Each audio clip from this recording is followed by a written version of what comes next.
Hey, it's Michael and Texas Jake. It's been a while since I've been talking. I've been spending my month almost away from everybody online in a particular website for online dating and finding people from another country, thinking that they would like to be with an American man and come to the United States, etc., etc.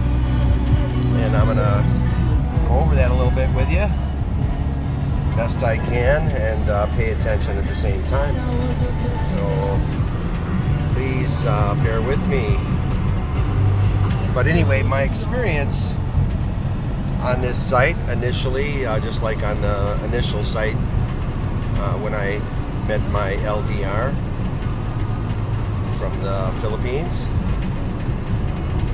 However, being naive, as more of my videos would indicate, about marriage and separation in that country. But not to lean on any particular country to say that this one is worse or better than the other. I wanted to go internationally to see if it was any different. And it's pretty consistent. You know, you're going to find a lot of Filipinas that are separated.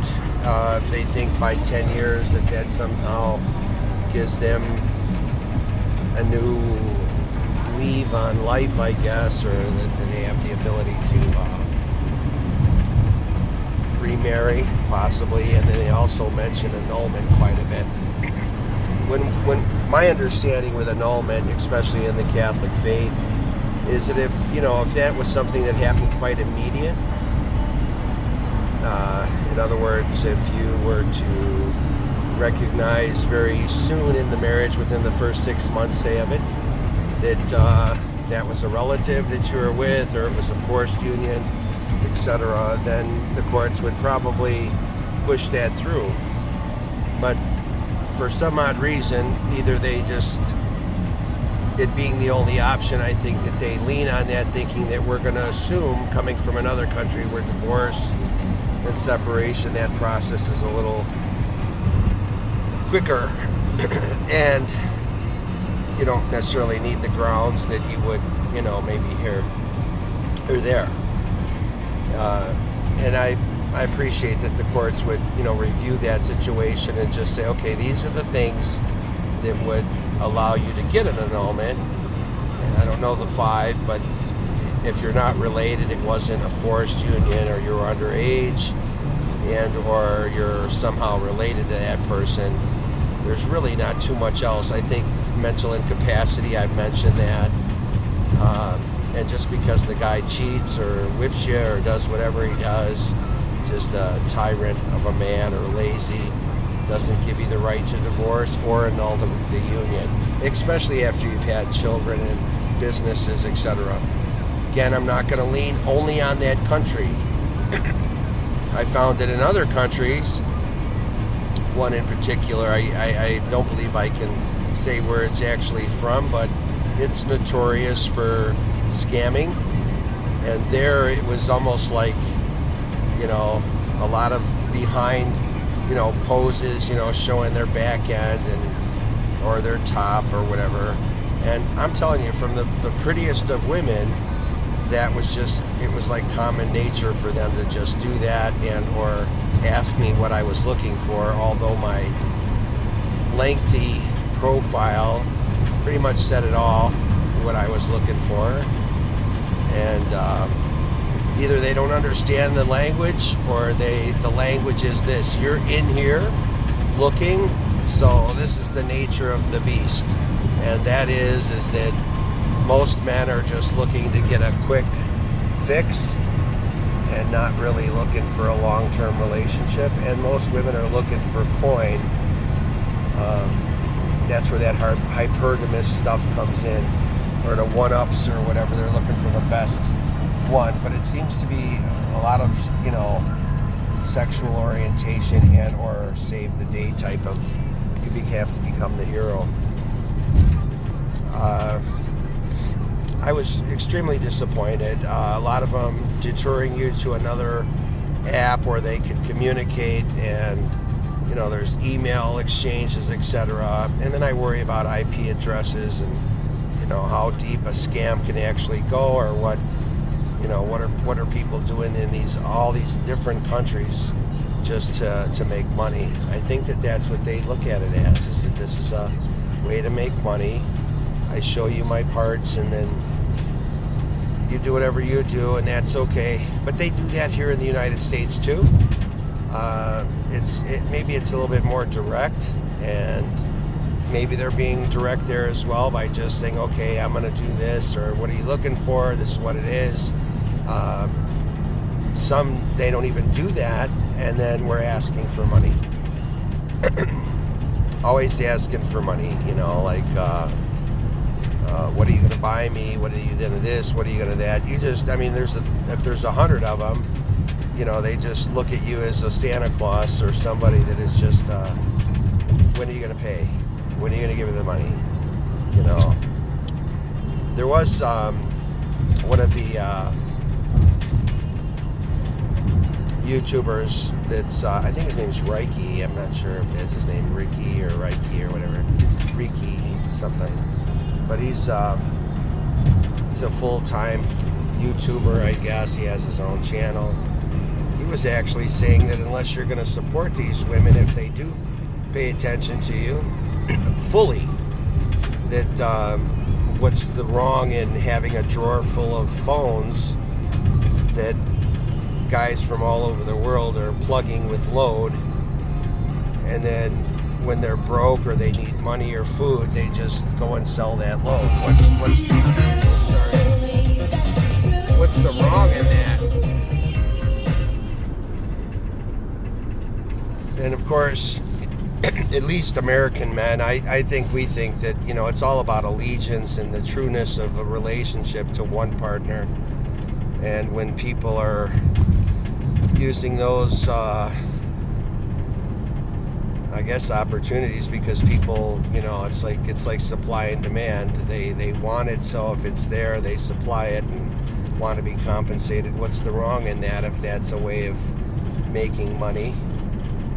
I don't think any relationship, though, and I think that this is very strongly advocated, if you're going to do something online, that is a fantasy world. That is a place where you're just going to go and just, hopefully, you should understand that you're just playing, really.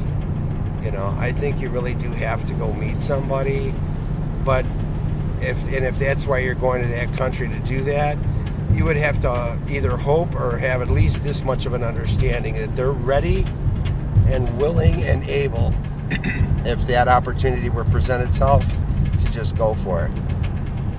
Just do the jump, But if they're just, like whimsically involved with you, and then it's going to turn into a situation where you're just, again, fantasizing, then that's all that's going to be. You might as well just think of any of those countries as like a fantasy island type thing, or if it's in a different part of the world, that's you're just going to extend that, So best thing I would say, by recommendation to those that are looking online for a foreign bride, is to go there, really. You either have to like that type of people, learn about people's culture. What I've learned about the one where I was, kind of interested in, I'm not liking it too much, only because I don't believe any kind of deception in a relationship should be promoted in any way.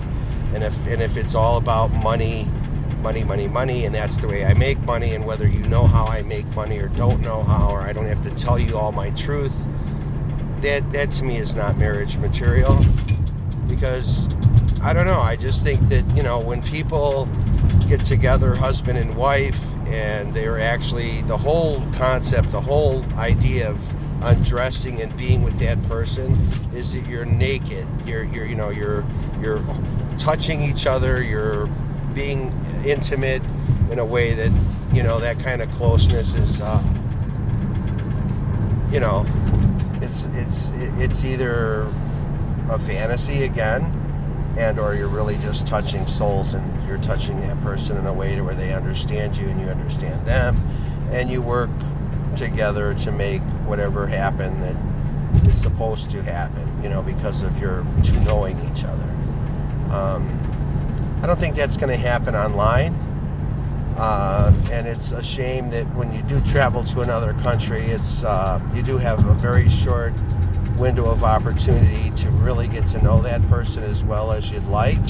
It's expensive to do it multiple times, and there's a lot of gaps in between. So I don't know. I just in my opinion, unless it's love at first sight and then they are just absolutely ready to just jump on ship, or on board and go back home, or that's already lined up and they're ready to do it, I really wouldn't advise it, because getting close to somebody, touching them that way, and then leaving behind that person, and then they are in a position of, I need an income, I'm not working, and this is how we do it, then that is definitely going to be a part of that.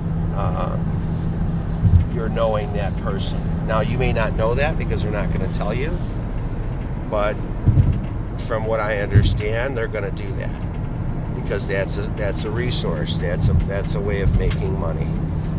So it's kind of like, whether they think it's that prostitution or whatever it is, it's just, or it's just like selling a bag of peanuts, or apples. That's what we do. You just have to understand that if they have 10 more suitors that are going to support their needs, that, according to somebody that's actually says that's the way it is here, that you have to understand that, then you better understand that going in. And I don't like that, I personally. And if it's going to happen, or that's the way it is, I would rather it come from the person's mouth that's doing it than I have to learn it by way of other people saying that this is the way it is, or this is what they do. Because then you really don't know that person. And then when you're intimate with them or laying down, I think there's a trust factor that kind of goes into place. I wouldn't trust somebody that would do that behind my back, not tell me. I'd have to find out, and then yet we're intimate and we're close in another way. You know what I mean? I just rather know that that's what they do. And if I am learning that through other people saying that that's just what they do, that's not for me. That's not what I would want in a partner and a soulmate or whatever. I want somebody to tell me their truth. They tell me, and I understand it, and we work together and we work on it, or to try to better ourselves or that situation some other way. Or at least if they are doing that. But then I would discourage it, because some other guy's paying for something and then he doesn't understand what he's actually paying for. He's just being fooled. So I wouldn't advocate that anyway. You know what I mean? So I think that if you're going to get with somebody, they better be on board and ready to relocate to your country, or you to theirs. And that they should be single, and, like they say, accept me for all my flaws. They have to accept you for all yours too. So, I think that, getting to know somebody like that, if you are going to do that online, that should be consistent. You get to know them, they get to know you. You tell truth, no lies, no stories. And then you get together, you meet up, you say, okay, this is the deal. I'm this, you're that. I want to be with you, you want to be with me. Let's make it happen. And then you do. There should be no obstacles in the way other than what is normal to, making a transition like that. It shouldn't be something that's complicated, so I would steer away from those that say nothing other complicated, and they don't disclose their situation, whether they be in one country or the other.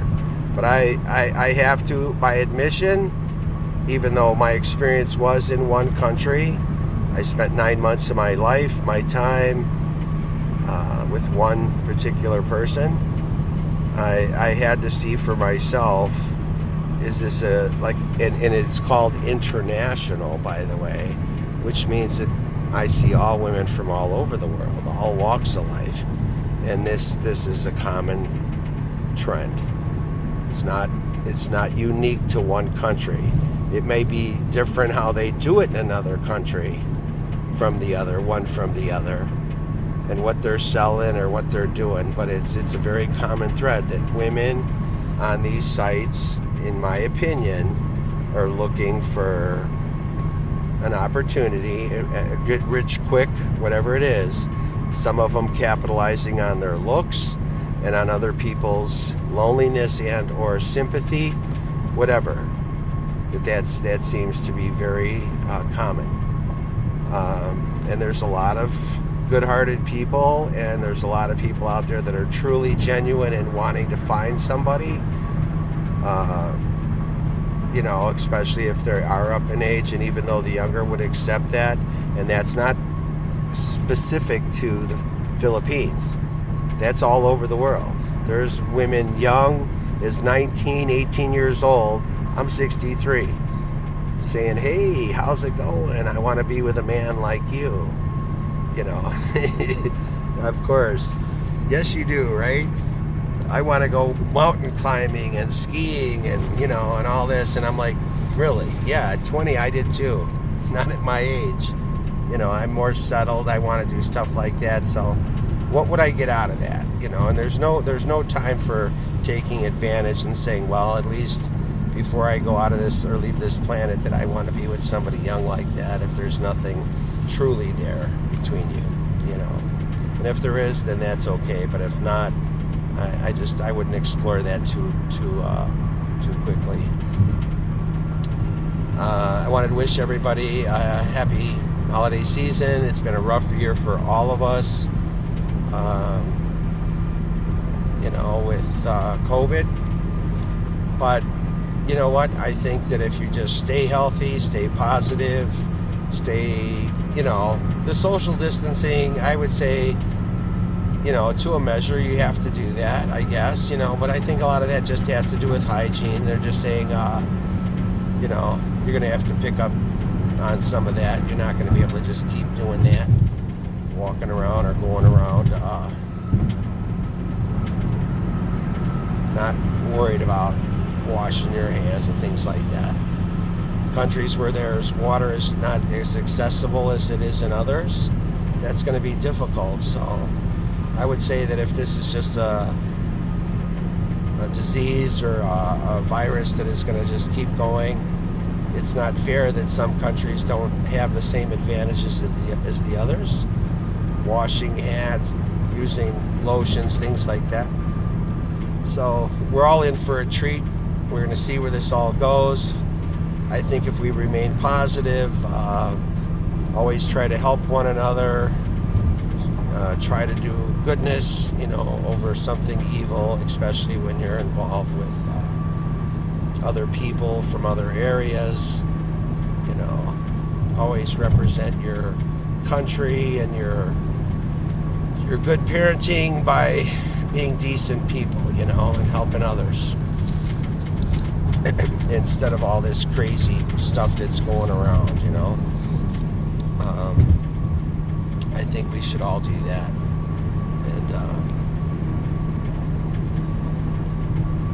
And anyway, Merry Christmas. Glad to at least give you my feelings on that.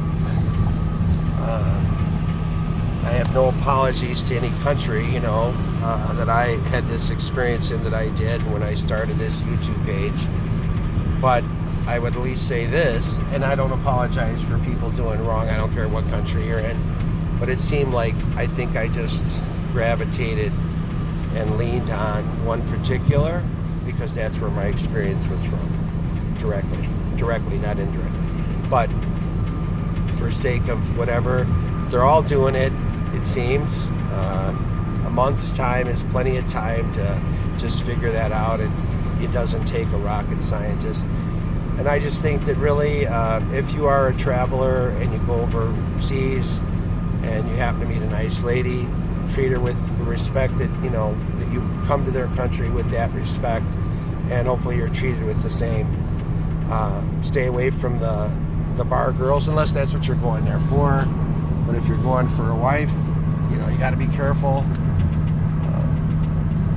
If you're just going there to just see what it's like to climb rocks in their country or swim in their waters, etc., then have a blast. Do that. And whatever comes from that, hopefully it'll be positive. But Merry Christmas, Happy New Year. I'll probably talk to you before then, I'm sure, everybody. But thanks so much putting up with me. And I just visited my elder sister. She's very sweet to me, and her husband. And they're getting ready to make a move. So life is good. Enjoy your holiday. Hug your family up. Be kind to others. Always remember to do that. And have a good one. Jake, what do you think? You had a good day today, Denise? All right. Take care, everybody.